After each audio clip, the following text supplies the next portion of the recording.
ఇవాళ వల్లభనేని వంశీ తరపున బెయిల్ పిటిషన్ను కోర్టులో దాఖలు చేయనున్నారు న్యాయవాదులు. మరోవైపు వంశీని కస్టడీకి ఇవ్వాలని పోలీసులు పిటిషన్ వేయనున్నారు. వంశీని 5 రోజుల పాటు తమ కస్టడీకి ఇవ్వాలని పిటిషన్ వేయనున్నారు పోలీసులు.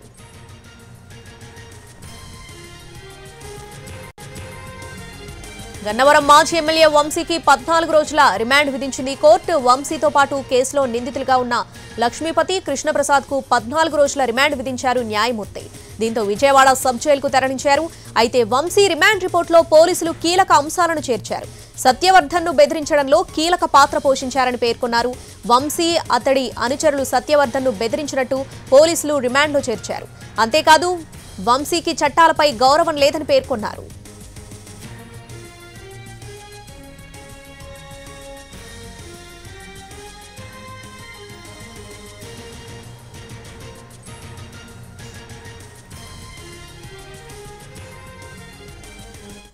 దీనికి సంబంధించి పూర్తి అప్డేట్స్ మా ప్రతినిధి శ్రీకాంత్ లైవ్ లో అందిస్తారు. శ్రీకాంత్, పోలీసుల నుంచి కస్టడీ పిటిషన్ అలాగే వంశీ తరపున బెయిల్ పిటిషన్ దాఖలు చేయనున్నట్లుగా తెలుస్తుంది. రేపు ఎల్లుండి హాలిడే ఉన్న నేపథ్యంలో ఫర్దర్ గా ఏం జరగబోతుంది? ఇవాళ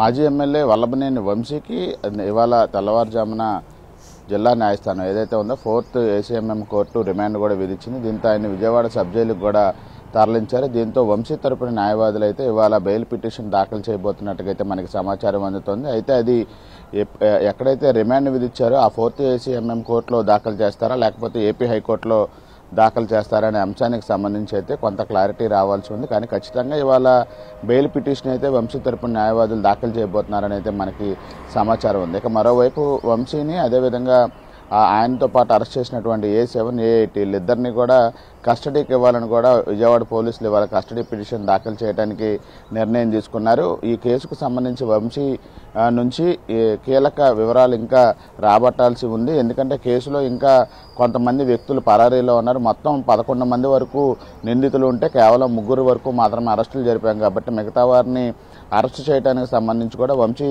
ఇచ్చే సమాచారం విచారణలో కీలకం కాబట్టి వంశీని కూడా కస్టడీకి తీసుకోవడానికి సంబంధించి 5 రోజుల కస్టడీ పిటిషన్ కూడా ఇవాళ విజయవాడ పోలీసులు అయితే దాఖలు చేయబోతున్నారు. ఒకవైపున బెయిల్ పిటిషన్కి సంబంధించిన వాదనలు, మరోవైపున కస్టడీ పిటిషన్కి సంబంధించిన వాదనలు రెండింటికి సంబంధించి అయితే ఇవాళ పిటిషన్లు దాఖలు చేసిన అనంతరం అయితే కోర్టులో విచారణ జరిగే అవకాశాలు ఉన్నాయి. అదేవిధంగా రేపు ఎల్లుండి కోర్టుకి సెలవులు కాబట్టి ఖచ్చితంగా ఇవాళ అటు పోలీసులు కానీ ఇటు వంశీ తరపున న్యాయవాదులు కానీ కోర్టులో 2 పిటిషన్లు దాఖలు చేస్తారని అయితే మనకి తెలుస్తోంది. మరోవైపు ఇదే కేసులో కీలకంగా ఉన్నటువంటి సత్యవర్ధన్ ఎవరైతే ఉన్నారో అతను ఇంకా పోలీసులు అదుపులోనే ఉన్నాడు.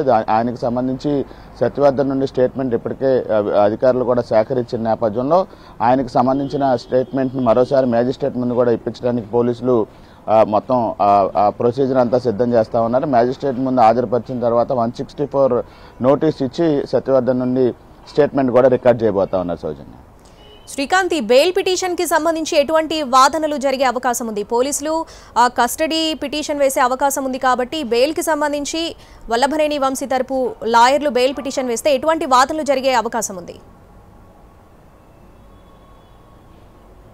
బెయిల్ పిటిషన్కి సంబంధించి మొదటి నుంచి కూడా ఈ అరెస్ట్ ప్రక్రియ అనేది కూడా సక్రమంగా జరగలేదు. ఇది అక్రమ అరెస్ట్ అనే వాదనని మొదటి నుంచి కూడా వంశీ తరపున న్యాయవాదులు తెర మీదకి తీసుకొస్తా ఉన్నారు. ఎందుకంటే కేసులో ఎవరైతే టీడీపీ గన్నవరం కార్యాలయం మీద దాడి కేసుకు సంబంధించి ఫిర్యాదుదారుగా ఉన్న సత్యవర్ధన్ అతనే వచ్చి స్వయంగా తనకి కేసుతో సంబంధం లేదు, పోలీసులే బలవంతంగా కేసు పెట్టించారని కూడా అఫిడవిట్ దాఖలు చేసిన తర్వాత అదే కేసులో అతని సోదరుడు ఇచ్చిన స్టేట్మెంట్ ఆధారంగా కిడ్నాప్ అదేవిధంగా దాడికి పాల్పడ్డారన్న SC, ST కేసులు కూడా నమోదు చేశారు. కాబట్టి ఇదంతా కూడా పోలీసులు కక్షపూరితంగా రాజకీయ కక్ష సాధింపుల్లో భాగంగానే అక్రమ అరెస్టు చేశారు.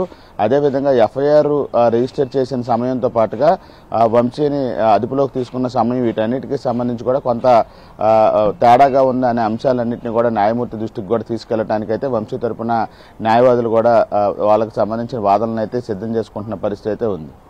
Right Srikanth, thanks for the updates.